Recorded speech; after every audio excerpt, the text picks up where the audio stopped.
तो dear advocates, आपको अगर अपने करियर में ग्रोथ चाहिए तो प्लीज मेरा ये वीडियो एंड तक देखिए। राधे राधे सर, कैसे हैं? ऑल गुड, भगवान कृपा जी। सर, आज मैंने आपको डिस्टर्ब करने का मौका ढूंढ लिया। बताइए, आज किस चीज पे डिस्टर्ब करना चाहते हैं?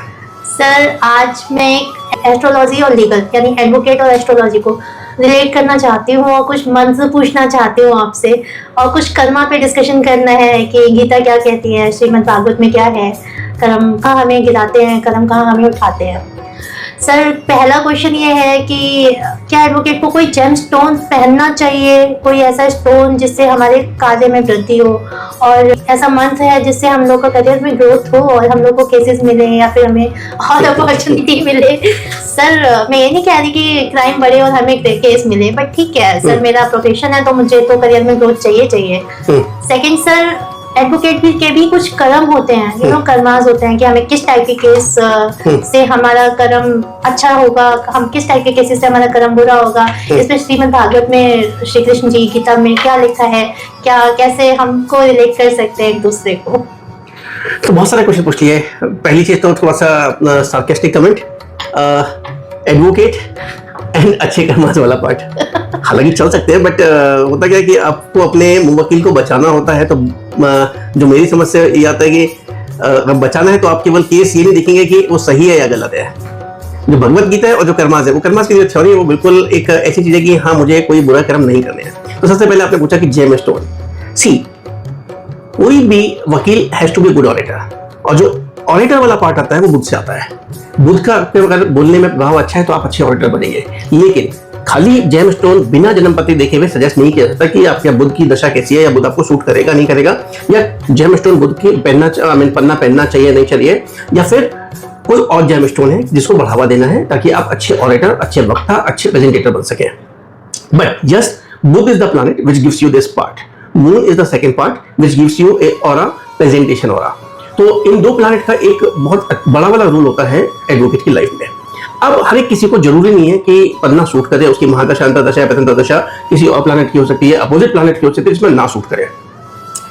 अब बुध यदि इंपैक्टेड है भाई राहु, तो आप एक अच्छे ऑडिटर बन जाते हैं, चतुर चालाक घाघ बन जाते हैं कि, और वो रिक्वायर्ड स्किल है आपके लिए एक अच्छा एडवोकेट, अच्छा प्रेजेंटेटर और अच्छा एक वकील बनने के लिए। तो राहु के इंपैक्ट को बुध के साथ में बढ़ाने से आप एक अच्छे वक्ता बन जाते हैं, जो एक आपके प्रोफेशन में रिक्वायरमेंट है। अब आती है बात कर्मा की। कर्मा क्या है? जो कर्मा थ्योरी है श्री कृष्ण भगवान की भगवत गीता में, भगवत गीता के अंदर वो ये कहता है कि आपके कर्म आपकी डेस्टिनी को डिफाइन करते हैं। एक है कि रेजिडुअल सम बैलेंस कर्मा, जो पिछले जन्म के रेजिडुअल सम बैलेंस से बचा, जो आपने पिछले जन्म में नेगेट नहीं किया, जो आपके पिछले जन्मों के कर्मों से जो सम बैलेंस बचता चला आ रहा है वो। और एक है इस जन्म का कर्म।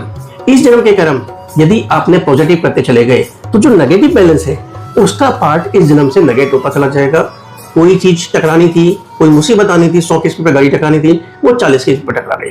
बट यदि इस जन्म के कर्म भी आपके पॉजिटिव नहीं है, मैंने इसे कर्म मीन्स जो आप काम कर रहे हैं वो आपका धर्म है, बट उस धर्म को निभाते हुए, काम को निभाते हुए आप ये इंश्योर कर रहे हैं कि आपके हाथ से किसी का अहित ना हो, आपके वजह से किसी को कोई नुकसान ना हो, आपकी वजह से किसी बुरे इंसान का साथ या आपके जो पैसे हैं वो किसी बुरे कामों में ना जाए, या आप किसी का हिस्सा ना मारें, आप किसी की चीजों को नेगेट करके अपना प्रॉफिट ना कमाएं जिससे किसी और को नुकसान हो। आप किसी जानवर को, इंसान को, इन चीजों को ध्यान में रखते हुए कि उनका किसी का अहित ना हो, अपने कर्म परफॉर्म कर रहे हैं, तो वो एक पॉजिटिविटी लेके आ रहे हैं। किसी इंसान को नीड है, आपके सबऑर्डिनेट्स को नीड है, आप उसको हेल्प करके उठा रहे हैं। आप किसी से ईर्ष्या जेलसी नहीं कर रहे हैं। आपका पर्पस, आपका जो कंपटीशन है किसी दूसरे से नहीं है, ईर्ष्या भाव नहीं है, आपका कंपटीशन अपने आप से, अपने को बेटर बनाने से है। गीता ये बोलता है। और फिर दूसरा चीज है कि जब ये ईर्ष्या भाव, द्वेष से आप बाहर आ जाते हैं तो जो भी आप काम कर रहे हैं उनमें आपको पॉजिटिविटी नजर आने शुरू हो जाती है। तो हमारे को अपने प्रोफेशन के अंदर भी, आपको अपने प्रोफेशन में भी जब आप केस चूज करें, हालांकि आप ऐसे लेवल पहुंचे जहां आपके पास इतने केस आ रहे हैं कि आप ये चूज करें कि हाँ मैं इस केस को लूं या ना लूं, और दूसरा चीज ये चूज करें कि ये सही बंदा है, मुझे इसको सपोर्ट करना है, या ये गलत बंदा है, वो एक इंट्यूटिव पावर लेके आए कि जिसके अंदर आप जज कर सकें, रादर देन कि हाँ मुझे इससे फीस मिल रही है, चाहे ये सही है या गलत है, मुझे इससे बचाना है। तो दोनों चीजें हैं।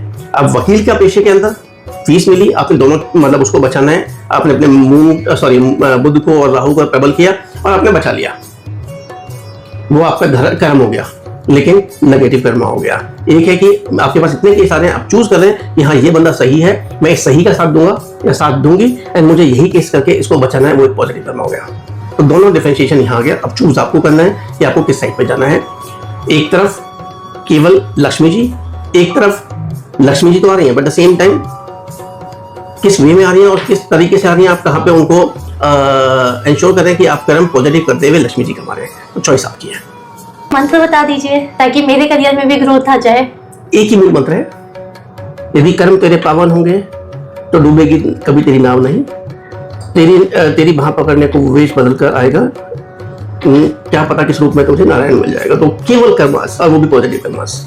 इसके अलावा बाकी कोई भी मंत्र तब काम करते हैं जब आप स्पिरिचुअली हाई होते हैं, जब आपका अलाइनमेंट ईश्वर के साथ होता है, जब आपको जो भी कार्य करें उसमें सही गलत और ये इंश्योर करते हुए कि मेरे हाथ से कोई गलत कर्म ना हो, तो ऑटोमेटिकली वो आपका मूल मंत्र बन जाता है। तो आपको ये इंश्योर करना है, कोई नेगेटिव वाली साइड से बचना है, किसी का हित नहीं करना है, किसी के लिए नेगेटिव विचार नहीं लाने हैं, किसी से कंपटीशन नहीं करना है।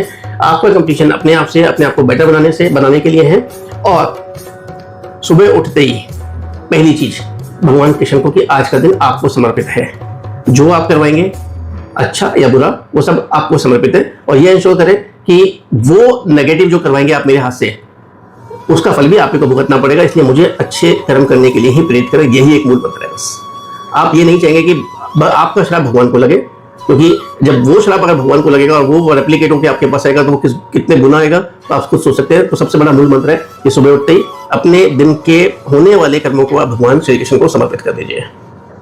Thank you so much sir. मुझे बहुत था कि मैं कुछ मैसेज दूँ एडवोकेट्स के लिए। मैं इतना कर रही हूँ कि लाइक आपसे अपॉइंटमेंट लेके, और क्योंकि आपका अपॉइंटमेंट इतना इजीली मिलता नहीं है, तो मैं चाहती हूँ कि ये वीडियो वायरल भी हो और मेरे जो कोलीग्स हैं एडवोकेट्स हैं वो देखें कि एस्ट्रोलॉजी की तरफ हमें क्या ध्यान देने योग्य बातें हैं। क्योंकि सर यहाँ कर्म भी चलता है, यहाँ धन भी चलता है। केवल एंड केवल एक जरिया है, एक वे है टू नो कि आने वाला समय कैसा है, ताकि आप अपने कर्मों को उस हिसाब से अलाइन कर लें।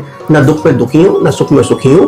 केवल एंड केवल फोकस करें कर्म, और ये भूल जाए कि मुझे उसका प्रतिफल क्या मिलेगा। आपका काम है अपने मन मस्तिष्क को कंट्रोल में करते हुए सही ड्यूटीज को परफॉर्म करना। बाकी देना ना देना, कब देना, सब उसके ऊपर छोड़ दें, और वो समय से अपने आप ही आपके भाग्य में होगा। जितनी लक्ष्मी या जितनी सरस्वती आपके भाग्य में अपने आप चल के आएंगी। केवल कर्म को सुधार लीजिए, बाकी सब चीजें अपने आप डस्टेड हो जाएंगी। Thank you so much sir. Thank you. अच्छा करें, अपनी नजर से अच्छा करने की कोशिश करें। सर को फॉलो कीजिए और सर से बहुत सारे कमेंट्स कीजिए कि मुझे और क्या क्वेश्चंस करने चाहिए अपने करियर को लेके, एडवोकेट्स की ग्रोथ को लेके। प्लीज़ मेरे चैनल को लाइक कीजिए, सब्सक्राइब कीजिए और कमेंट कीजिए। Thank you so much. Radhe Radhe.